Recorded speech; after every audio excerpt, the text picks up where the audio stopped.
Bienvenidos, esto es Directo América de France 24. Muchísimas gracias una mañana más por elegirnos para estar informados. Yo soy Rosa Pérez Masdeu. Vamos con las noticias. El presidente de Venezuela, Nicolás Maduro, acusa a Estados Unidos de inventarse una nueva guerra horas después de que la administración republicana ordenara el despliegue de su mayor portaaviones en el Caribe en nombre de la lucha contra el narcotráfico. Y Donald Trump despegó ya para su gira asiática con los aranceles en el centro de la agenda. Se espera que se encuentre con Xi Jinping el jueves en Corea del Sur y que este domingo supervise la firma de un acuerdo de paz entre Tailandia y Camboya.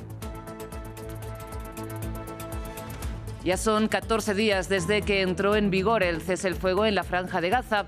Desde entonces, Israel ha matado al menos a 93 palestinos. La UNRWA exige la entrada de material para levantar refugios ante la llegada del frío y con el 90% de las viviendas dañadas.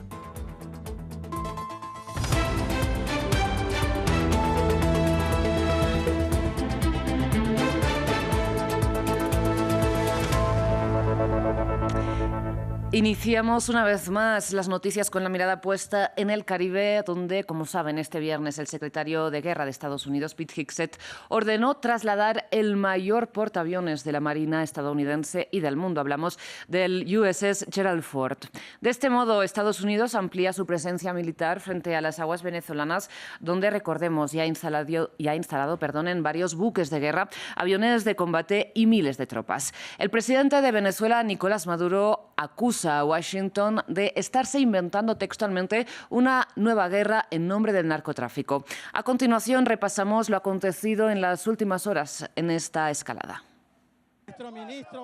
Una guerra eterna, así calificó el presidente Nicolás Maduro el despliegue militar de Estados Unidos en aguas del Mar Caribe. Declaraciones que surgen luego de que la Casa Blanca aumentó sus recursos militares utilizados en la denominada guerra contra el narcotráfico. De acuerdo a la administración de Donald Trump, un portaaviones se suma al despliegue de un submarino de propulsión nuclear y aviones F-35. Todo esto fue agregado a los 8 buques de guerra desplegados desde agosto.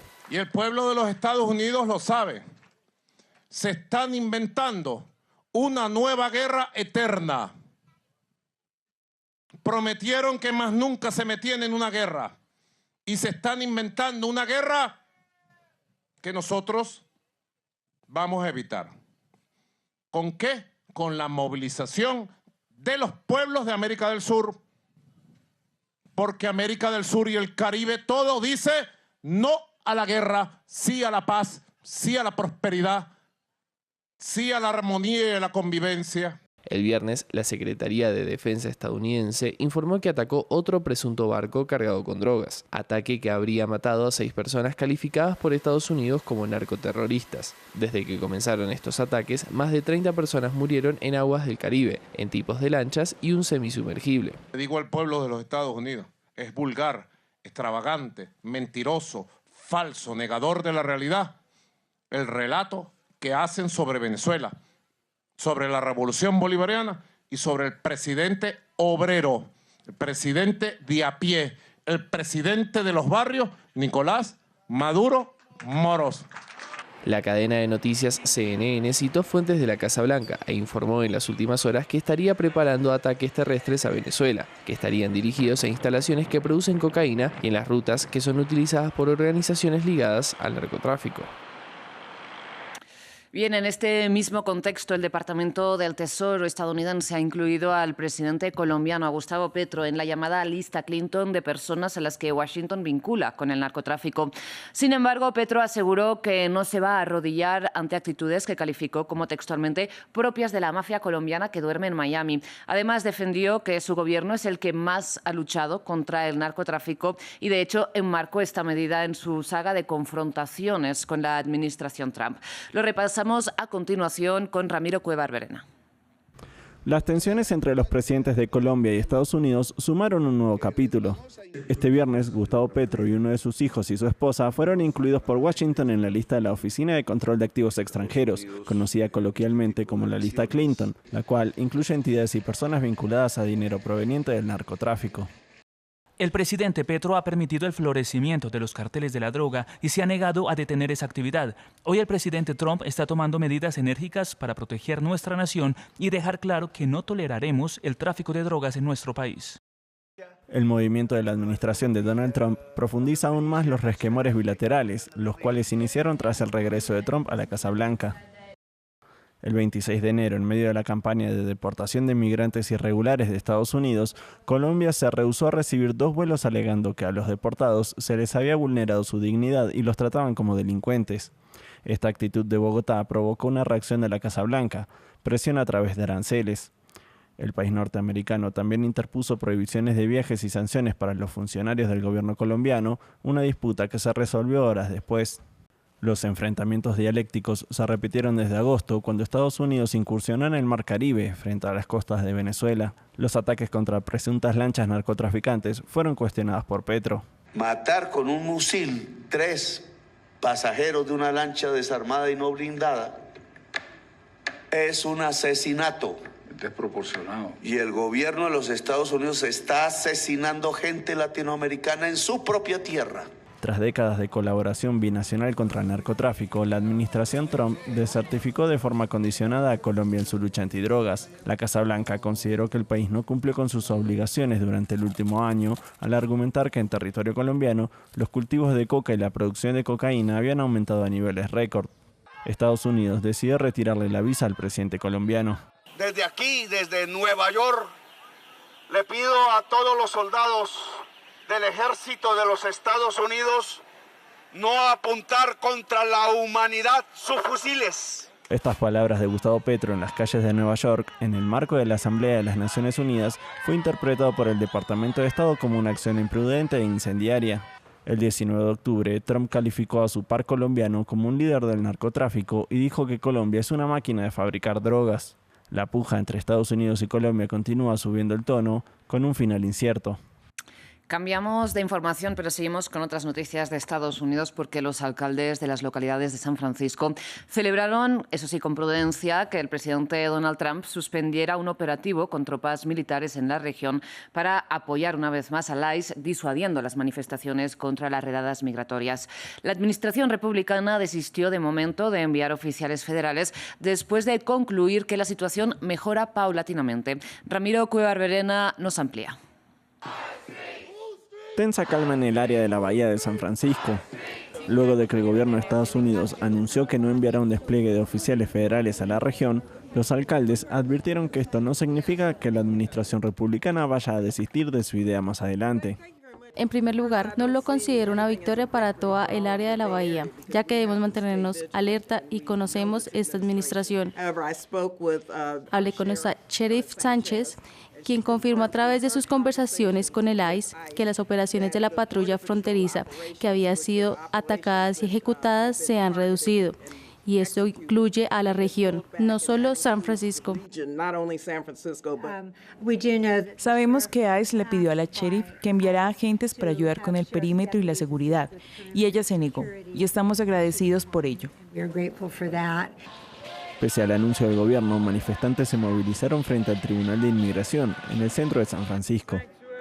Los civiles enfatizaron que esta modalidad contra los migrantes se ha extendido por décadas. Si bien es cierto que lo que está pasando en este momento con las decisiones que está tomando el presidente son peligrosas, esta situación que enfrentan los inmigrantes indocumentados y los inmigrantes en general han venido pasando los últimos 40 años, ha sucedido con todos los gobiernos, tanto demócratas como republicanos, y no se ha detenido. El gobernador de California, Gavin Newsom, había advertido días atrás que demandaría otra vez a la Casa Blanca si desplegaban tropas militares, algo que sucedió en Los Ángeles en junio pasado. Bien, ahora retomamos el tema de las relaciones internacionales de Donald Trump, porque a bordo del Air Force One, el presidente estadounidense despegó hacia Malasia, la primera parada de su gira asiática, que si nada cambia lo llevará a reunirse en Corea del Sur con Xi Jinping. El encuentro con el mandatario chino sería el jueves en la cumbre de la APEC en Corea del Sur. Sin embargo, antes, este mismo domingo en Kuala Lumpur, el republicano asistirá a la cumbre de la ASEAN, donde además se cruzará con el brasileño Luis Ignacio Lula da Silva, con quien se espera siga limando las asperezas desatadas por el juicio, recordemos, a Jair Bolsonaro y la consiguiente imposición de aranceles estadounidenses. Es también en Malasia, donde está al menos previsto que el presidente estadounidense supervise la firma del acuerdo de paz entre Tailandia y Camboya, uno de los conflictos que él se vanagloria de haber resuelto después de que en julio restallara, recordemos, una disputa histórica sobre la delimitación fronteriza entre ambos países. Sin embargo, en el terreno la situación sigue tensa. Periodistas de France 24 fueron a la frontera del lado tailandés. En la frontera entre Tailandia y Camboya, los soldados tailandeses están en alerta máxima. Según se informa, Camboya ha duplicado sus tropas a lo largo de la frontera. Los soldados llevan aquí 3 o 4 meses. He venido para animarlos.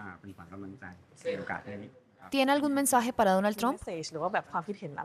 No, eso es asunto del gobierno. No puedo hablar de eso.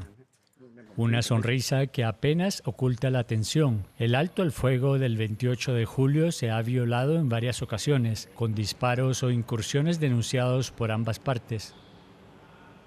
Detrás de esos soldados y las alambradas, Camboya se encuentra a casi 1 kilómetro de distancia. En las zonas disputadas a lo largo de la frontera se ha ordenado a cientos de familias camboyanas que abandonen sus hogares, pero si no lo hacen, el ejército tailandés podría intervenir para despejar la zona, lo que podría reavivar el conflicto. Aquí se encuentra el puesto fronterizo más importante entre los dos países. Hoy en día es una ciudad fantasma. La mayoría de los comerciantes eran camboyanos y han huido. Lo que más teme la gente son las detenciones policiales. Esta señora es uno de los pocos tailandeses que se quedan, pero está desesperada. Antes las calles estaban llenas de autos, todas las tiendas estaban abiertas, nunca había tanto silencio. Ahora se oye hasta el zumbido de las moscas. Para los líderes, la paz solo significa la ausencia de la guerra. Esa es su definición, pero la paz verdadera es cuando podemos comercializar libremente. Bajo la presión de Washington, Bangkok podría acabar cediendo y aceptando un acuerdo, pero sobre el terreno sigue siendo el ejército tailandés el que lleva la batuta, con 3 veces más soldados y un presupuesto militar 10 veces mayor al de Camboya. Vamos ahora a Medio Oriente porque según las autoridades palestinas, desde que entró en vigor el cese el fuego en la Franja de Gaza, hace ya 2 semanas, el ejército israelí ha matado al menos a 93 personas que se suman, como saben, a las más de 68.000 víctimas mortales de 2 años de ofensiva. Una ofensiva que, recordemos, también dañó el 90% de las viviendas del enclave, por lo que miles de palestinos solo encuentran ruinas, como han visto en varias imágenes, al intentar regresar a sus hogares. Pero otros no pueden ni siquiera intentarlo porque no pueden atravesar la llamada línea amarilla donde permanecen a esta hora las tropas israelíes. Pese a las restricciones, los gazatíes siguen soñando con volver a casa. Antes de la guerra, la familia Abu Omar vivía en la localidad de Beit Lahia, ubicada al norte del enclave cerca de la frontera. Ahora, a pesar del acuerdo entre Israel y Hamás, el hogar de los Abu Omar está más allá de la denominada línea amarilla, lugar geográfico sobre el cual se ubican las tropas israelíes como parte de la primera fase de lo pactado, lo que imposibilita que la familia retorne a la zona en donde se encontraba su residencia. Ojalá pudiera volver a Beit Lahia. Espero que la primera fase termine y que podamos pasar a la segunda. Si se establece una nueva línea de retirada, quiero poder volver a casa, aunque sea para acampar frente a las ruinas de mi hogar. Al igual que miles de palestinos, los bombardeos israelíes y los combates terrestres obligaron a los Abu Omar a desplazarse hacia el sur. Actualmente viven en el campo de refugiados de Al-Zawaida. Aunque la frecuencia de los ataques israelíes ha disminuido, las condiciones humanitarias siguen siendo precarias. ¿Dónde podríamos vivir? No hay un refugio real. Las tiendas de campaña no protegen a nadie, son inútiles. No nos protegen ni del frío ni del calor, son absolutamente inútiles. Imagínate una tienda de campaña para 8 personas. La vida aquí es extremadamente difícil. Según análisis de Naciones Unidas, alrededor del 78% de las estructuras existentes en Gaza antes de la guerra fueron dañadas o destruidas durante el conflicto. Bien, y cerramos hablando de la guerra, pero en Ucrania, porque Rusia ha matado al menos a 4 personas, a 2 de ellas en la capital, en una nueva ofensiva aérea esta noche, según informan las autoridades ucranianas. La Fuerza Aérea de Kiev, de hecho, indicó que Moscú lanzó al menos 9 misiles y 62 drones, 50 de ellos fueron interceptados, eso sí, por las defensas antiaéreas ucranianas. Moscú también, por su parte, aseguró que anoche interceptó 121 drones ucranianos sobre su territorio. Un día más, como ven, siguen los ataques mientras se aleja la resolución diplomática prometida por Donald Trump, que esta semana, recordemos, anunció nuevas sanciones para Rusia tras declararse decepcionado por la falta de voluntad negociadora de su homólogo ruso, Vladimir Putin. Llegamos así al final de esta edición informativa, pero enseguida regresamos con más.